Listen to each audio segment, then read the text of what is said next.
If it's happening in professional wrestling, we're breaking it down. The matches, the moments, the rumors, and yes, even the hot takes. This is Pro Wrestling Focus. No nonsense, no wasted motion, just pure wrestling talk. Now here's your host, Cody Springer. Hello, ladies and gentlemen, and welcome back to Pro Wrestling Focus. And man, we got a loaded show coming up today. But before I get into what's going on in WWE this week, from John Cena and Randy Orton heating things up ahead of Backlash, to Pat McAfee cutting one of the most fire promos of the year, to Seth Rollins and Bron Breakker leaving Sami Zayn in a pile. I want to address something that's been on my mind, and that's the constant back and forth between WWE and AEW fans. It's ridiculous, in my opinion. It's a weird tribal war between WWE and AEW fans. You've got AEW fans acting like their roster is forged entirely from wrestling gods who bleed 5-star matches. And then you got WWE fans saying, we don't light each other on fire or do glass table bumps. It's ridiculous. Not everything needs to be a barbed wire death match or a 25-minute promo segment. We can like different things. This isn't some fantasy football league where one side wins and the other one gets deleted from the universe.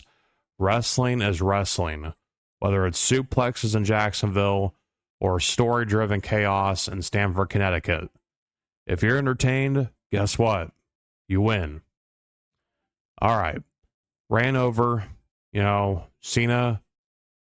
We got to talk about him. He's got 20-some dates left and absolutely no chill.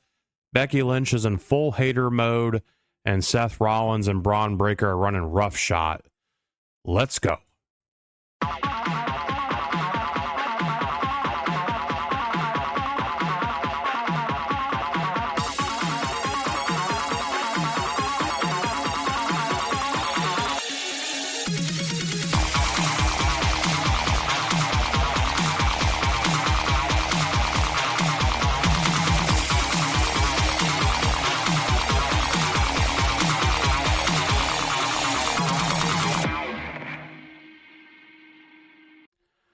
All right, let's talk about John Cena and Randy Orton to start off the podcast today, because their promo on SmackDown this past Friday took an unexpected turn, because I was not expecting them to go in the direction they went into, but I liked it. It's been 25 years that these two have known each other. Orton and Cena, they've been around a long time. And now here they are again. 25 years since they first shook hands with one another. And Orton, he pointed out to Cena that, Cena's done so much for the kids over the years. He's helped them inspire their dreams and to make things happen because of Cena's, message of never give up and hustle, loyalty, respect. And that Cena's granted more wishes than anyone in the history of the Make-A-Wish Foundation. And Orton knows that Cena needs to fill the void in his heart, and by doing so would be to have kids, to become a father. And Cena, because, it's been very public about John Cena's refusal to have children. He's made that very clear that he does not want kids at this time. It was a very hot button issue with his relationship with Nikki Bella, because she wanted kids. Cena did not want to have kids, and that was a major obstacle in their relationship, and that's what ultimately caused their relationship to fall apart. And Cena is now married to a woman who shares his viewpoint about not wanting to have children. And, I mean, this promo right here kind of like, it really like kind of drove home for me how important fatherhood really is, because, I'm a dad, I have a 4-year-old son, and, the feeling that you get when you have kids, it's indescribable. It changes you. And Orton, he knows that all too well, because he has children himself, children of his own. And then he's become a stepfather to, to the woman he's with now's kids, Kim Orton. So, yeah, man, I mean, this promo was very, very relatable to someone like me. But Cena looked at Orton and he said, "How dare you? How dare you?" And then he said, like, "Here is the reason why I won't have kids." And he said it's because that he spent the last 20 some years of his wrestling career being a better parent to everyone else's kids that have been in the audience. That he single-handedly has been a better parent to everyone else's kids. And that is the reason why he has not had kids. So Cena was able to flip that and turn it back on the fans, saying, "I've been a better parent than you've ever been." And I was just like, wow. Like Cena just comes off as like a brat. He kind of looked, like a selfish, arrogant brat with, how he's been acting in this new heel persona of his. And you know what? People are saying like, "Oh, Cena's not good as a heel. This sucks." And I think it's just because people were expecting him to go full Hollywood, that he was going to dress up in suits and that he was going to, act totally different. Like he wasn't going to be dressing up in the jorts and the t-shirts and all that. Dude, Cena's killing it right now in his heel role. That's my opinion. I think people were expecting something different from Cena with his heel character, but I think he's doing everything right. I've always said that Cena, when he did turn heel, he should change nothing about himself. So he should come out in the same, t-shirts, the same jorts, the sneakers, the hat. Nothing should change about Cena's character. The only thing that's different is that he's going against the fans instead of, being all about the fans. But yeah, so, they were talking about, the title, and Orton says he wanted Cena to put the title on the line tonight against him. And Cena says, "Oh yeah, that match should happen, but not here." And, that's pretty much sets up the match for Backlash. John Cena will be defending the undisputed WWE Championship against Randy Orton. And yeah, I'm liking the program. I'm enjoying it. And, yeah, man, I mean, I think it's, those personal layers were added in to add more heat to the match. Because, I mean, yeah, Cena and Orton, they've feuded in the past. They've had numerous different matches against each other. But this time, it's different because it's going to be the final time. Because, yeah, it will be the final time that these two face each other in a match. Because, this is Cena's last hurrah. So, I mean, yeah, this is going to be the last time that John Cena and Randy Orton ever face off. And, it's the first time that John Cena's been the heel and Randy Orton's been the babyface. So yeah, it makes for an interesting dynamic. And, I'm definitely into it. I think it's going to make for great TV for the next few weeks to come. And then the match itself should be pretty interesting.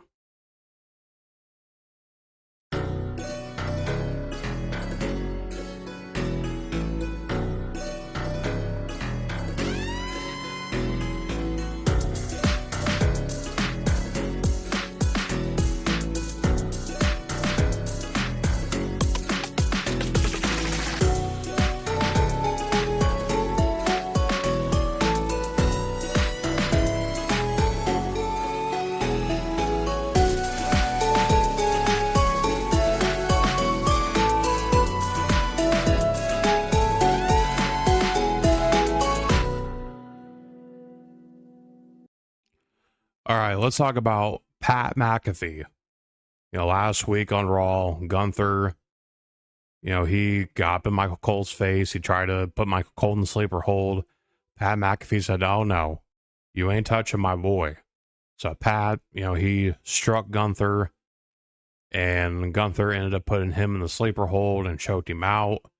And it was announced that Gunther has been indefinitely suspended by the WWE, and of course it's all storyline. This is all storyline. So Gunther is under a storyline suspension right now. However, Pat McAfee decided to address what happened last week. He got up on the commentary table and he said, that people have forgotten who the hell he is, and that that even he himself has forgotten who the hell he is. But last week made him look in the mirror and realize some things, that he is still, that person from the East Hills of Pittsburgh, that he's the son of a truck driver who lived paycheck to paycheck. He said he wasn't given a lot, but he's been blessed with great friends. And that when he dies and is 6 feet in the dirt, he hopes people say that he was an incredibly hard worker who worked his ass off for his friends, family, and community. And that he hopes they think of him as an empathetic person who gave millions of dollars to his community, children's hospitals, military foundations, homeless shelters, LGBTQ communities, public schools, and underprivileged communities. And that he hopes to leave the world better than where he found it. And then when he's dead and gone, he hopes that people will say that he was one loyal motherfucker. And the crowd just went crazy, like they were like, "Oh yeah, I'd say that, man. Say that, Pat." Then they started cheering for him. And he's and he talked about his relationship with Michael Cole, and that he's that Michael Cole has been with him since day one. And that he said that he will always be loyal to Cole, and that when Gunther put his hands on the GOAT of commentary, he had no option but to protect Cole. And then he said McAfee wants to get his hands on Gunther, and he says, "If I die, I die." So this prompts Nick Aldis to come out, who was filling in for Adam Pearce. Pearce had some kind of medical issue, I guess, so that's why Nick Aldis had to fill in for the night as the acting Raw general manager. And Nick Aldis told Pat to keep things professional. Well, a little late for that. He dropped an MF bomb on everybody. And, McAfee says that he knows that Aldis is a middleman, but he can make things happen. And then Aldis said that he won't lift Gunther's suspension until Backlash. Because at Backlash, there will be a sanctioned match. It'll be Gunther versus Pat McAfee 1-on-1. So, this match is happening a lot sooner than what I thought it would be, because I thought this would take place at SummerSlam, because I thought Gunther was probably going to take a couple months off, and that at SummerSlam, this feud would get kicked back up, and that McAfee would face Gunther at SummerSlam. But that is not the case. It is happening at Backlash.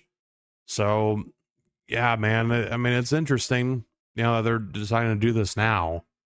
But I'm wondering if this is going to lead to McAfee getting absolutely destroyed at Backlash, to where, he has to take time off from Raw. And then maybe that we get a rematch at SummerSlam between McAfee and Gunther. I don't know. But it's kind of interesting that they're doing this now. Because to me, honestly, what I would have done, I would have had Gunther, have the time off from now until SummerSlam. and that would give Gunther the chance to heal up, and and because I'm sure like other wrestlers, Gunther's got nagging injuries and aches and pains, so I would have given Gunther, instead of a few weeks off, I would have given him several months off of action, and then when he comes back, then he attacks McAfee again, and let's say WWE is about to fire Gunther, but McAfee says no,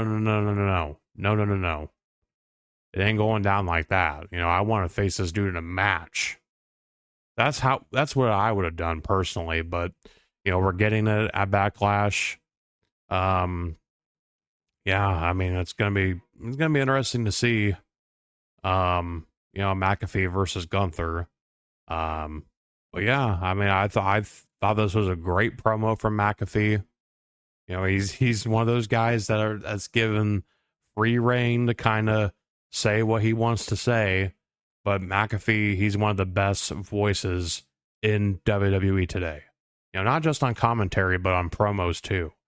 McAfee, when he's in wrestling mode, when he knows that he's about to be in a program with somebody, he brings it. Just like his feud with Austin Theory. He was excellent on the mic, up in the build up for that feud. And not to mention his feud with Adam Cole from NXT, McAfee was also great in that program as well. So yeah, Pat, man, he gets this business. He really does. And, he cut a great promo. It's definitely one of the best promos of the year so far. And yeah, I'm looking forward to see how this goes in the weeks to come.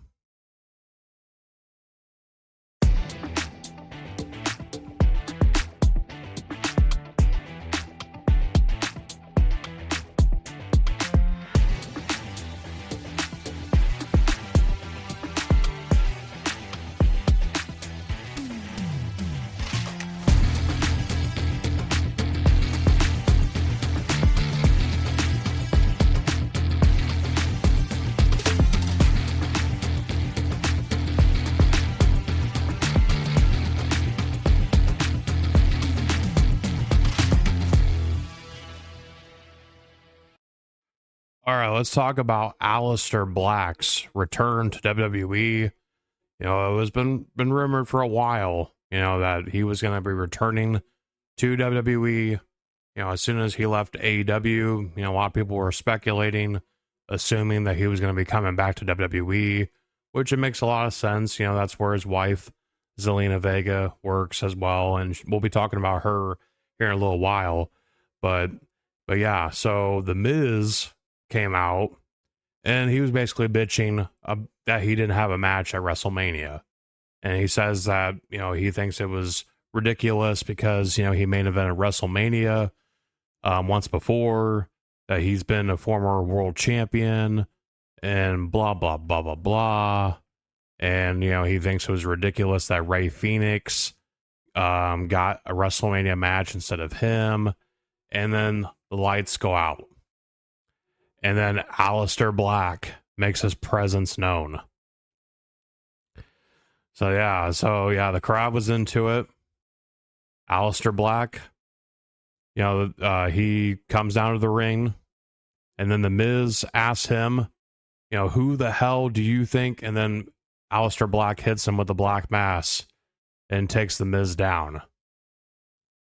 And then he does his trademark Indian, Indian, or his Indian pose, kind of like CM Punk does. He sits back down in the middle of the ring, and the lights go dark. Yeah, I think this was a pretty nice return for Aleister Black. Yeah, like he, the crowd remembered him. They were into it. They chanted "Welcome back," and I think it was a short, sweet, and to the point return. It basically put everyone on notice, like, hey, Aleister Black is back in the ring. He's back in WWE, and he's here to basically put everyone on notice that he has returned. Yeah, I liked it. Makes me wonder if if he's going to be working with The Miz as his first match back or his first program back in the company. But yeah, I liked how they did it. Like I said, it was short, but it was to the point, and it gets the message across. Like, okay, this dude's back. He's a force to be reckoned with. And hopefully he has a much better run this time than he did the last time, because they screwed him up 6 ways through Sunday when he was in WWE the first time. He had a great run in NXT, and then when he got on the main roster, Vince McMahon just absolutely ruined him. Then he was released. He went to AEW. He formed the House of Black. And then, he wanted to get out of AEW, and here he is now back in WWE. So, yeah, this was great to see, and I'm happy that Aleister Black is once again a part of the WWE main roster.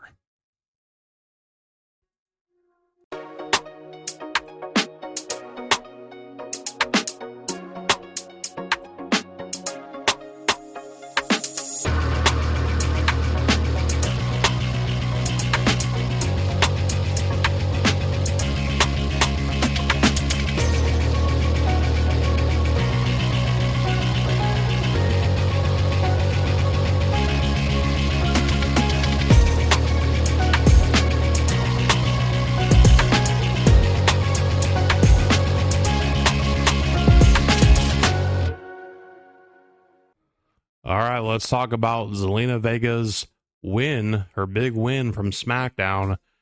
She is now the new Women's United States Champion.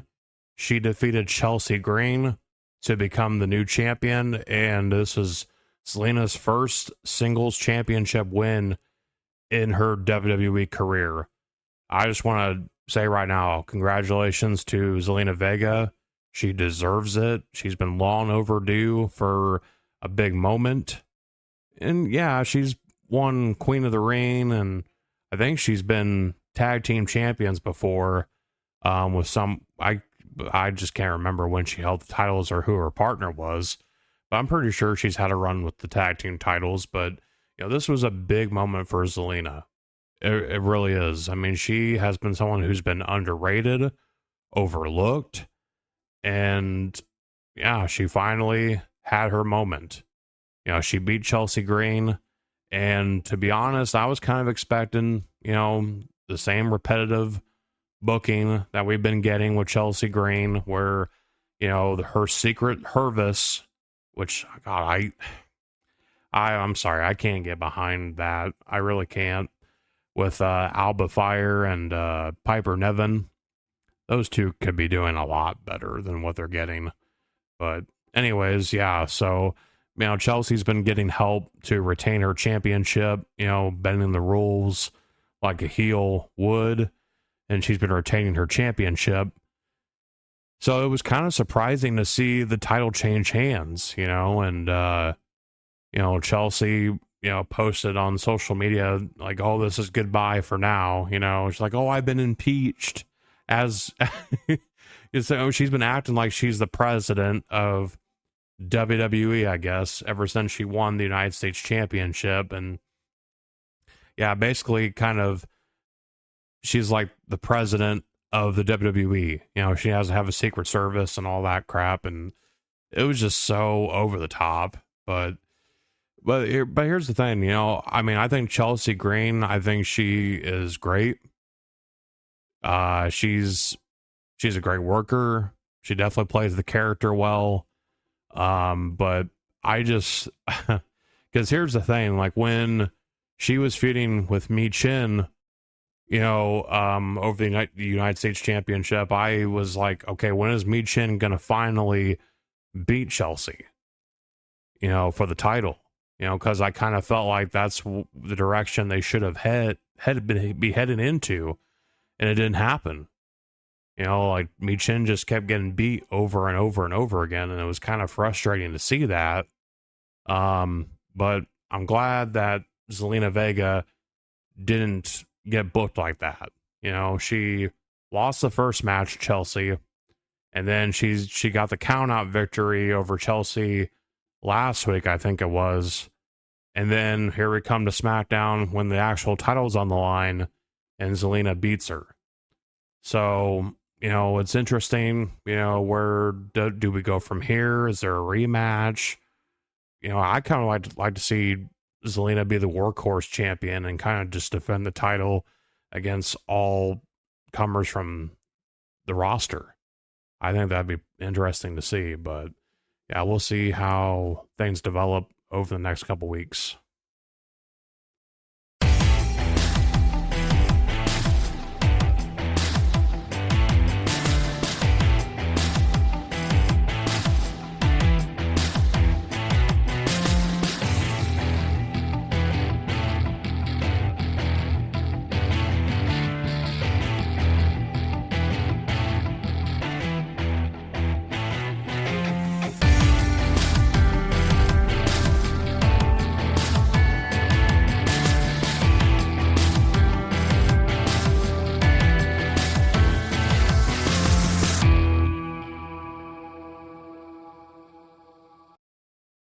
All right, let's talk about Becky Lynch's promo from Raw towards Lyra Valkyria. And I think this was definitely one of the best segments from Raw.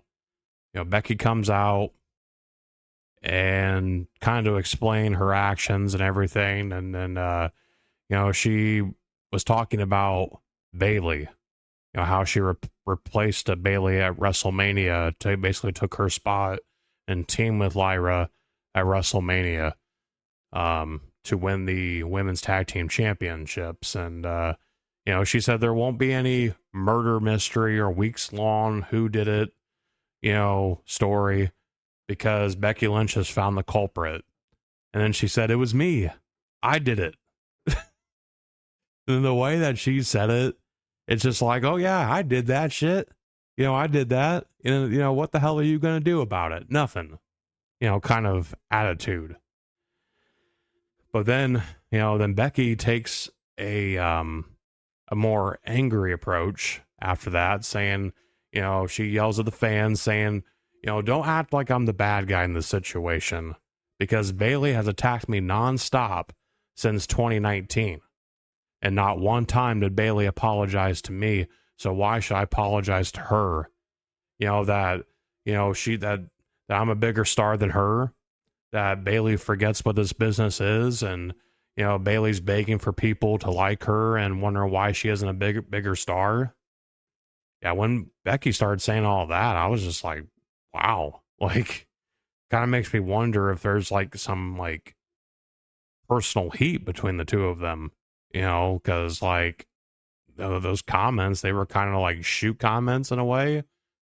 More, I mean, kind of you know what I'm trying to get at. Kind of seemed like work shoot comments. Kind of makes me wonder if there's a bigger story there. But anyways, Lyra Valkyria comes out, and Lyra said, I wouldn't be in this business if it wasn't for you, Becky. But all those women in the locker room try to warn me about you. And then, Becky basically was telling Lyra, that she wanted her to ditch that bitch Bayley, and that she would have never won the titles with Bayley. And then she felt that Lyra was already compromised, that she was already a loser. And then, Lyra says, she realized the reality of the situation, that Becky would step on anyone's throat to get ahead, and that the illusion of Becky Lynch is dead, and that Lyra's going to make her pay for what she did to her and Bayley. And then Becky, she rolls out of the ring, and Lyra says that, she can't believe that she's running away, and that Lyra reminds her of the time that she beat Becky to win the NXT Women's Championship. And Becky said the man only fights when it matters, and it does not matter in Kansas City, which obviously got some heat from the fans. And Lyra says, fine, Backlash, and I'll put my title on the line. And then Becky said, all right, I'll make the title matter like she made Lyra matter. And Lyra told her to shut the hell up, and that Becky never made her matter, and that Lyra made herself matter. That she's not interested in being the next Becky Lynch, and that she'll be a better person than Becky. And then, we get the confrontation, physical confrontation. Lyra wiped her out with a wrecking ball drop kick. Lyra attacks her outside the ring, and Becky escapes, runs through the crowd, and then Lyra goes up to the stage, and then Becky blindsides her and warns her not to forget about her. This, in my opinion, made Lyra Valkyria look awesome. It really did, because people have been saying for weeks, oh, Lyra Valkyria is boring. I can't believe she's the women's Intercontinental Champion. Dakota Kai should have been champion, blah, blah, blah, blah, blah. Well, is Lyra Valkyria boring now? Is she boring you now? I don't think so. Because we finally got some character from Lyra. She was, I believe what she was saying. And this is a storyline, where you have Becky who, is full of herself, seizing the opportunity, taking an opportunity, and when it didn't go according to plan, she blamed Lyra. And she's like, all right, screw Lyra. I'm better than her. I'm better than everyone. I'm Becky fucking Lynch. That's basically what she's saying. And you got Lyra, who's now realizing Becky's true colors, and that she, vows to be better than Becky in every way, in the ring and as a person outside of the ring. And yeah, this feud, it's good. It's got great heat right now. I would say this feud is, red hot right now. Yes, I think it's that good. And I think the match at Backlash is going to be an absolute banger. Absolute banger. Cannot wait to see it.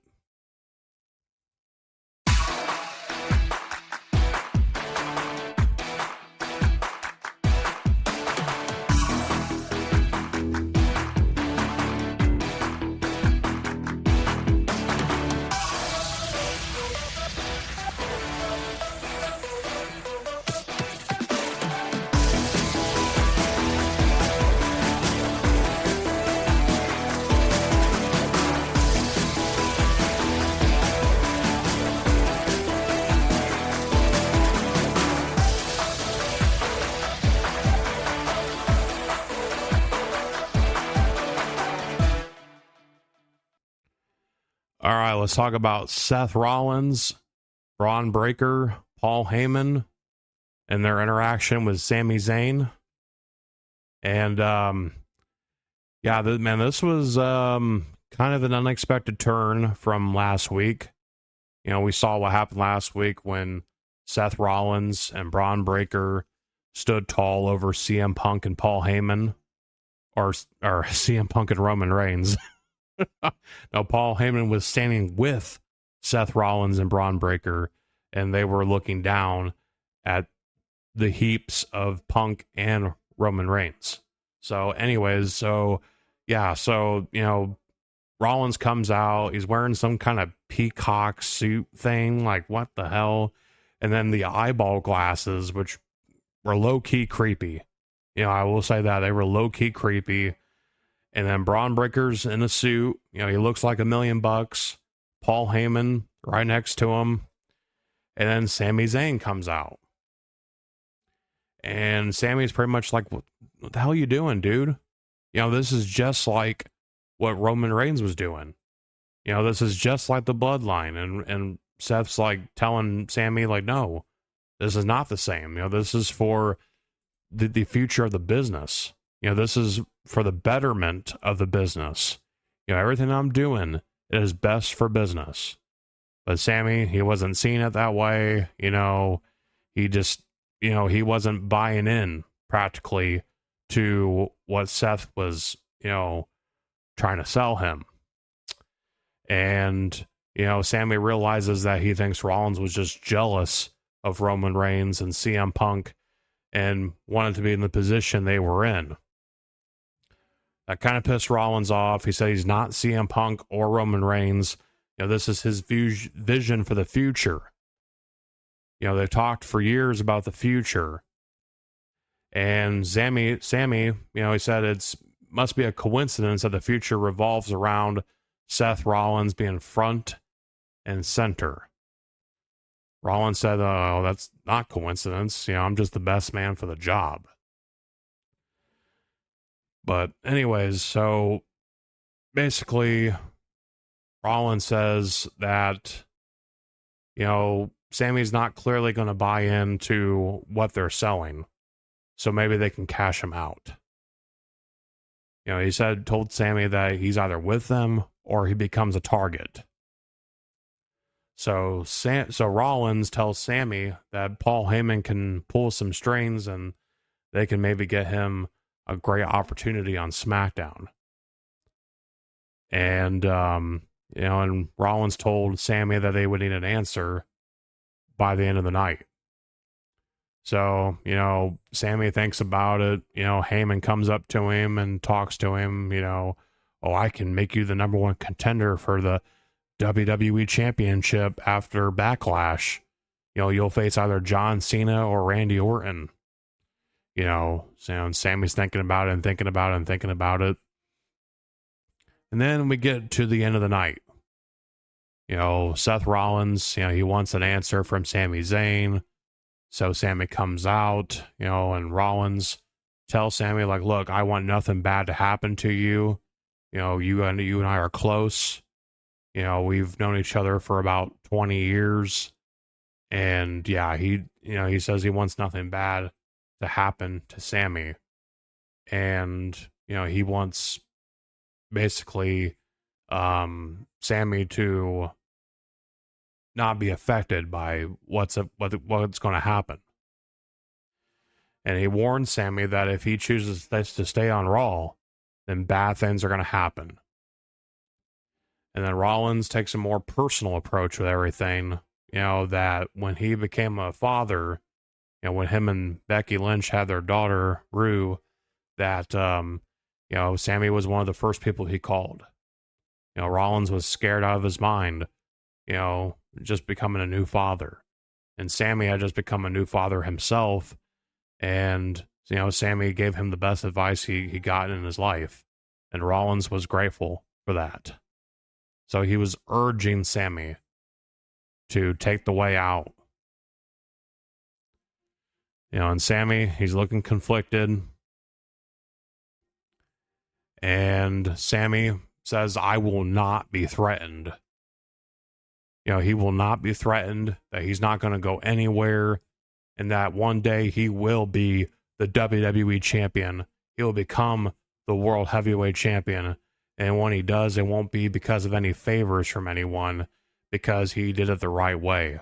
And Sami tells Rollins, buddy, as a friend, I respect you, I love you, but this is me telling you to go to hell. So Rollins gets pissed. And then we get this kind of impromptu match between Bron Breakker and Sami Zayn. Like, I didn't know that was what the punishment was going to be. That Sami was going to have to face Bron Breakker, because Sami clearly wasn't dressed to compete. But we got a match. Sami and Bron Breakker had a match. And then Sami gets destroyed in this match to the point where they have to stop the match. And Bron Breakker wins by referee stoppage. And, Breakker's just, going at Sami. And to the point where Rollins has to, basically calm Breakker down. He talks to him in the corner.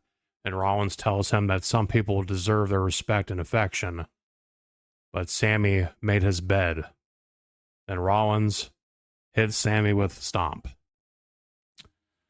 So then Rollins and Bron Breakker stand tall with Paul Heyman looking on. So now I'm thinking this is what's going to happen.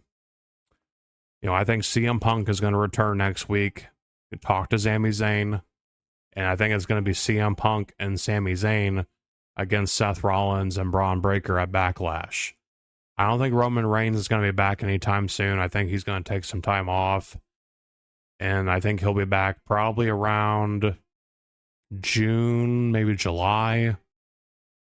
And this is going to lead to one big match at SummerSlam, I believe. So yeah, I think that's what's going to happen. I think Roman's going to take some time off. But yeah, I think we're going to get a match. It's going to be Sami and Punk against Rollins and Breakker.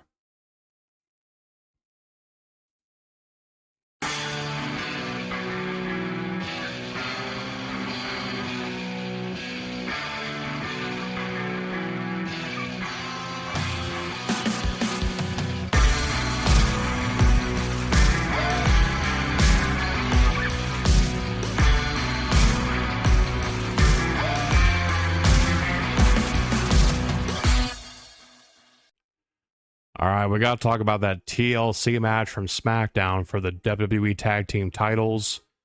It was a triple threat TLC match. It was DIY, Motor City Machine Guns, and the champions, the Street Profits. And wow, these guys put on one hell of a match.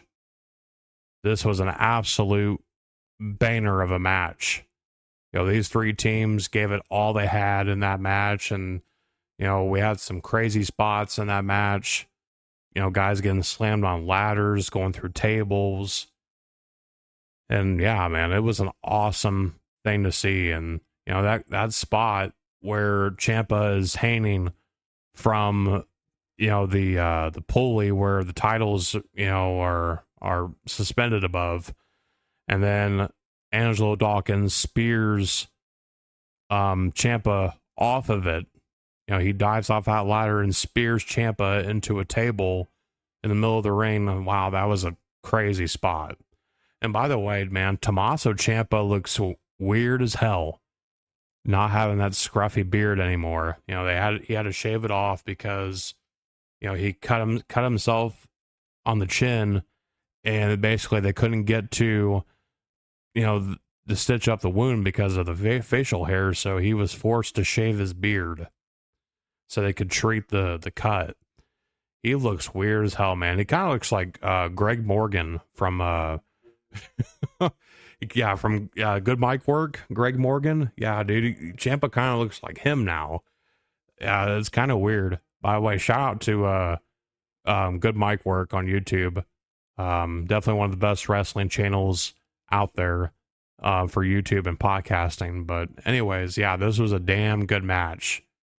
Everybody, put it all on the line, crazy spots. And Montez Ford, man, he threw freaking caution to the wind with the stuff he was doing, man. I think he had like 4 dives to the outside of the ring during that match, definitely putting his body on the line.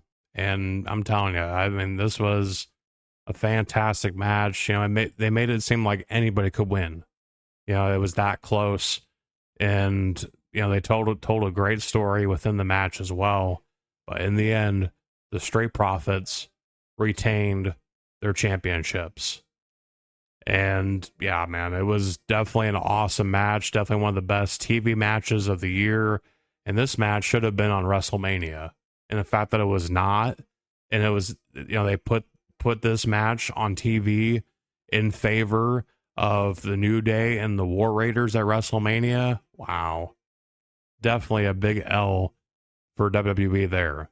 That they decided to put this match on the back burner and not put it on WrestleMania, because they definitely should have, because these 3 teams, they killed it. Absolutely killed it. So yeah, I give my hat off to all 3 teams in this match. They all did awesome. All of them took their fair share of bumps, and I'm glad everybody got out of that match, without any serious injury, for sure. But yeah, so big ups to all 3 teams. Y'all delivered an excellent TLC match. It's time to dive into the latest news and rumors from around the pro wrestling industry. Some of it's fact, some of it's speculation, but we'll break it all down and separate what's real from what's just making headlines. Remember, if it's not confirmed, it's just a rumor. But that won't stop us from talking about it.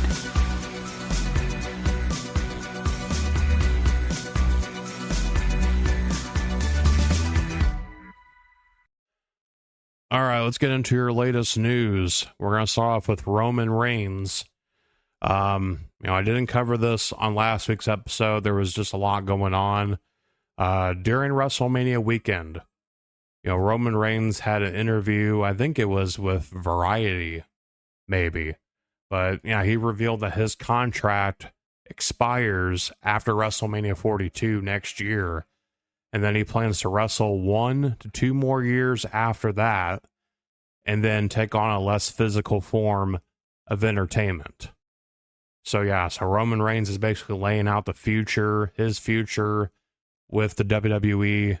He's going to wrestle, or his contract expires after WrestleMania next year. So WrestleMania 42, his deal will be done, and then he'll most likely sign on for 1 to 2 more years, and then he's probably going to take his cousin's path to Hollywood, that being The Rock. So, there's been, rumors going around for several years now that Roman Reigns was planning on, retiring from wrestling and then going into acting.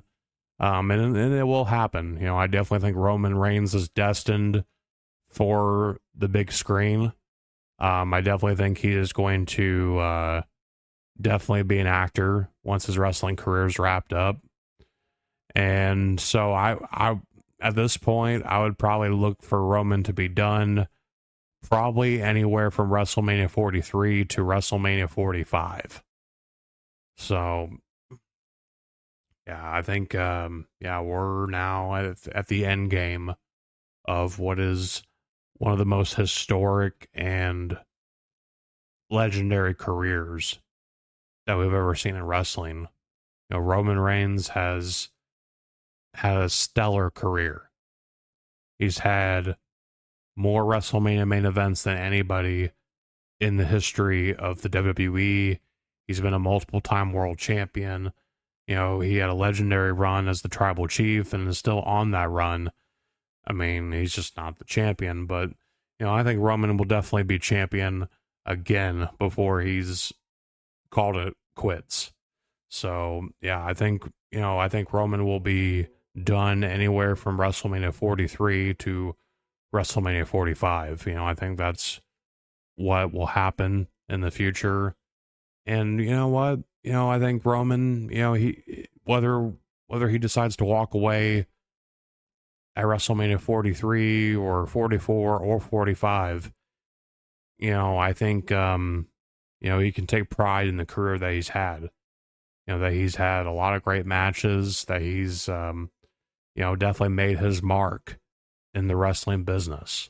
And the reason why I say WrestleMania 45 is because, he says that, he wants to go 1 to 2 more years at the maximum, but money always talks. They could always, bring him back and have him do 1 more year and then be done after that.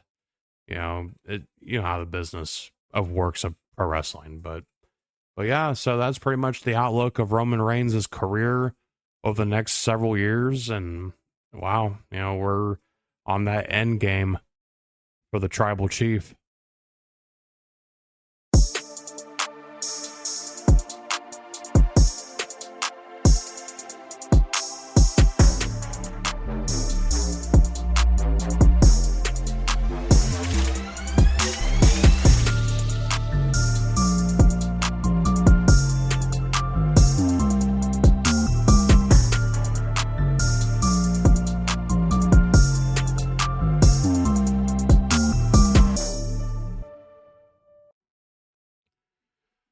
So Scarlett posted a cryptic message on Instagram saying a choice is coming one way or another. And a lot of people think that's speculation for her and her husband, Karrion Kross. You know, their contracts are winding down in WWE. A lot of people thought that they signed 3-year deals a couple years ago. So, yeah, their contracts would be coming up around this point in time. And, you know, this is coming off the heels of Karrion Kross's big, you know, worked shoot promo that he did on somebody's podcast. It might have been with Sam Roberts, but basically, you know, he said that the guy in the white suit in the production truck can go fuck himself. And we were just like, whoa, you know, and he said that's from Killer Kross. But yeah, so Karrion Kross, you know, and Scarlett, they might be on the way out of WWE. You know, I heard that they were planning on giving Karrion Kross more TV time, you know, giving him more character development, not necessarily focusing on in-ring dominance, which I hope that's not the case. I hope that they give him something meaningful, because this guy is way too talented to not be in a meaningful storyline in WWE. I mean, come on, man. You know, give Karrion Kross something that he could sink his teeth into, that's going to be meaningful and that people are going to get behind. Because when he came back several years ago, after he was fired from WWE by Vince McMahon, you know, he came back in a big way. You know, he, you know, attacked Drew McIntyre, and then he did the hourglass thing, and he, you know, placed it in front of Roman Reigns, you know, basically saying, you know, tick-tock to your, you know, time's ticking on your title run. And I thought they were going to put him in the main event picture. And then somehow those plans shifted, and now Kross is at the bottom of the card, which is ridiculous. I don't know how the hell that happened, but it happened. But I'm hoping that they do something here soon that's going to basically, you know, give Karrion and Scarlett more investment to stay with the company.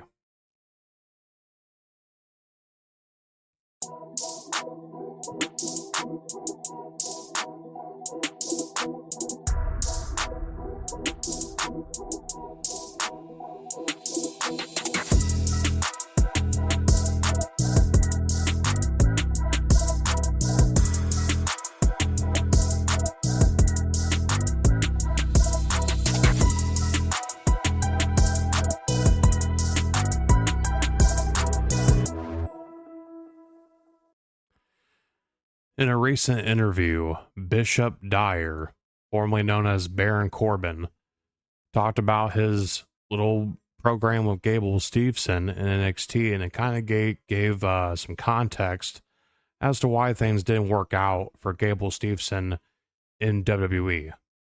Because when it came down to their match at the NXT Great American Bash, Gable Steveson did not want to put Baron Corbin over.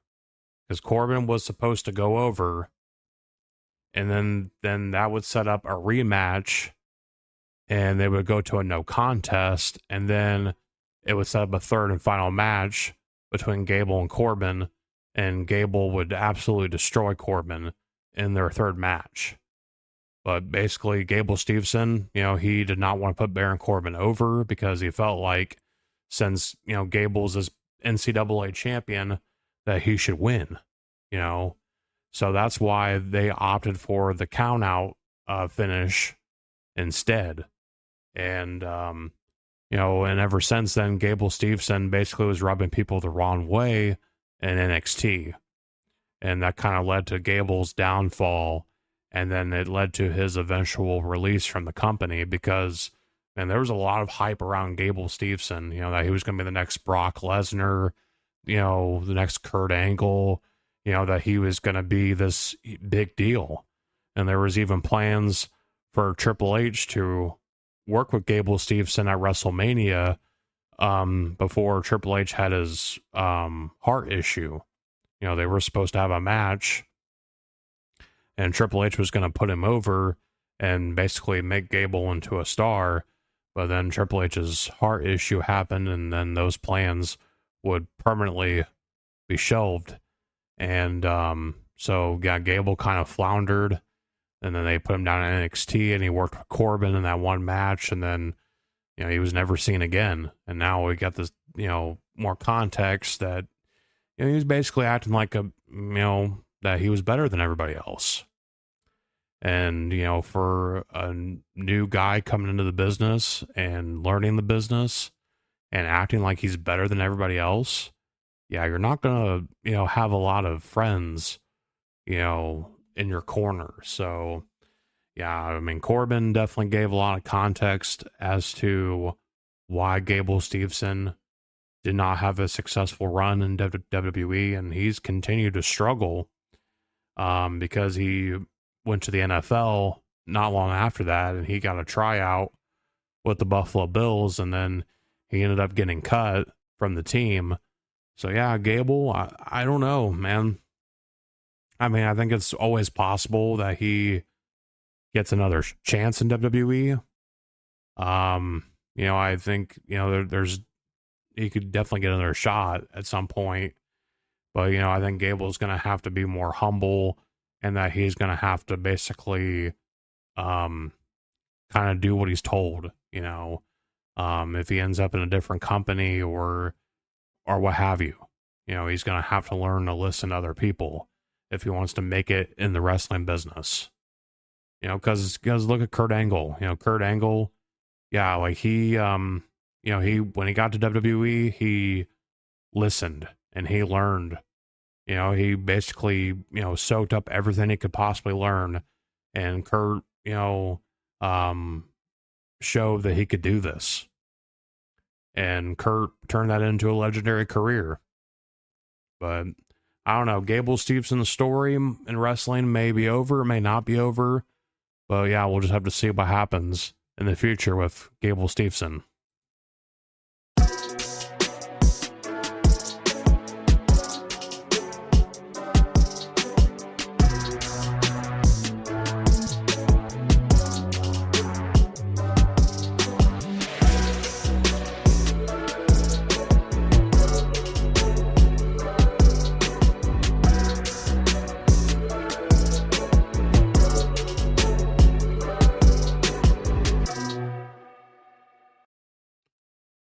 So Liv Morgan is getting a major film role.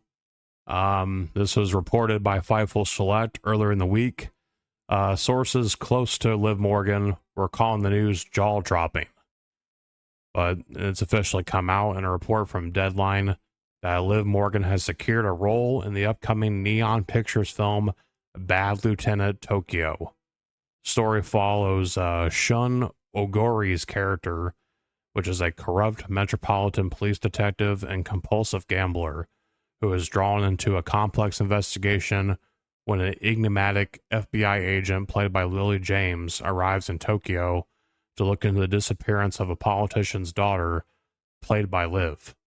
As the case unfolds, a sinister killer operating within the Yakuza underworld appears to be tracking their every move.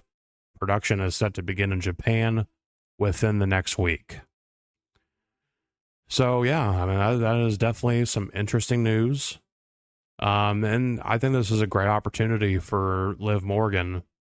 And I think it's also a great opportunity for WWE as well. Because, whenever, talent gets to be in films, I think it definitely helps not only boost them up in the eyes of the public and in pop culture, but I also think it helps the WWE as well. And we've seen this, over the last several years of talent getting roles in movies. Drew McIntyre, he was in The Killer's Game.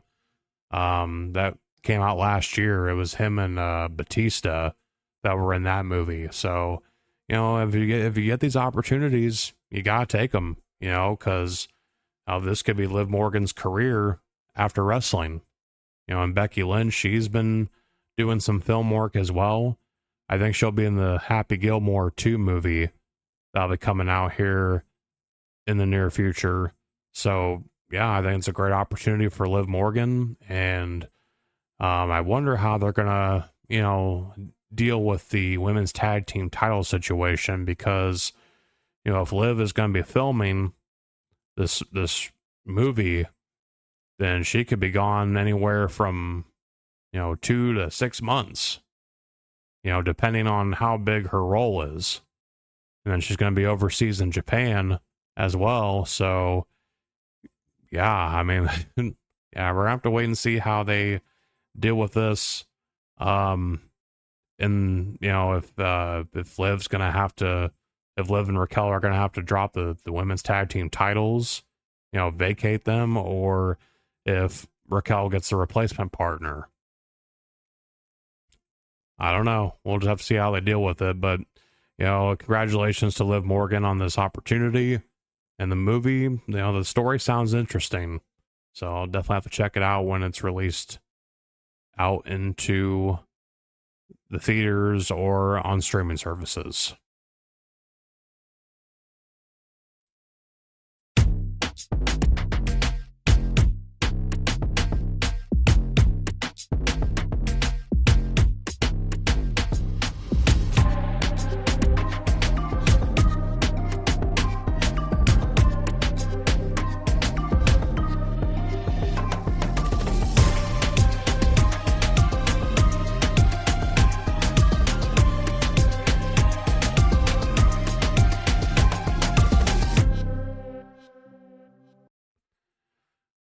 And Tiffany Stratton.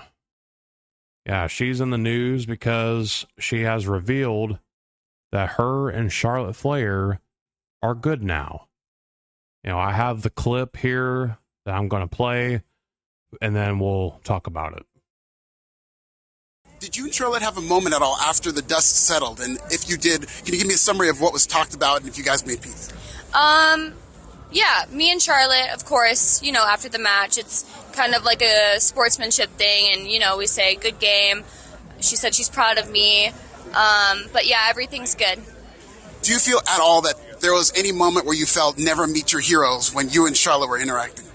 Yeah, of course. I felt like things got personal, and it's live TV. Things happen, but I feel like everything happened for a reason, and this is how things were supposed to pan out.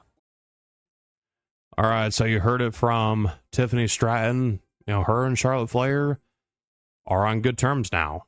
They put their differences aside, it seems like.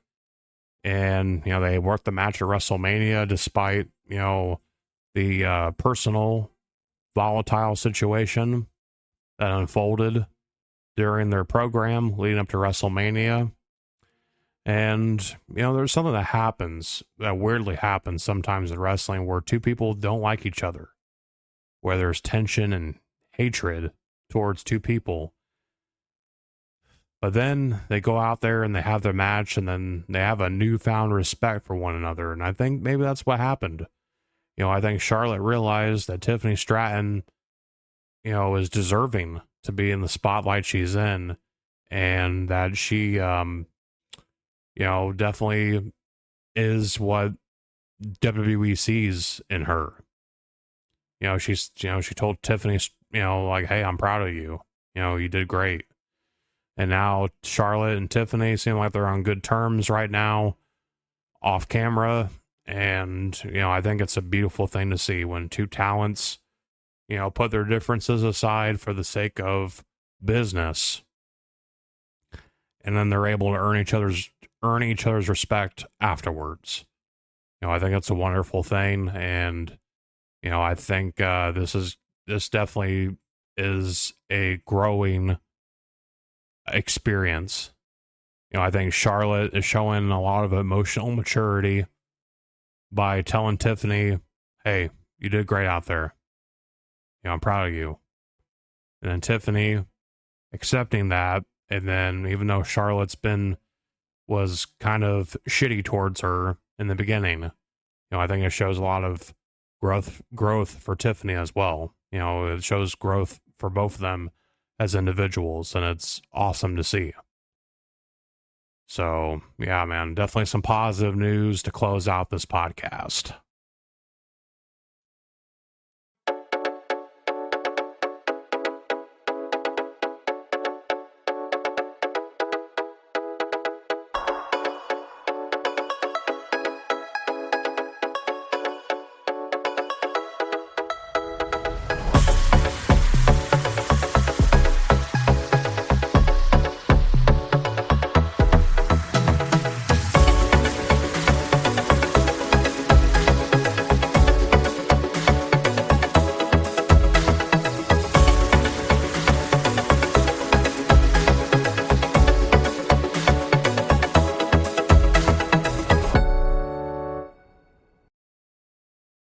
All right, that's going to do it for today's show. A lot of moving parts post WrestleMania.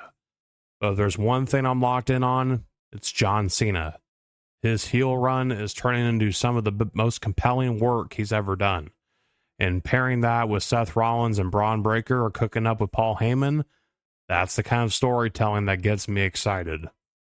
WWE has its flaws like anything else, but when it clicks, it clicks. Thanks for listening, and I'll catch you next time. Stay focused.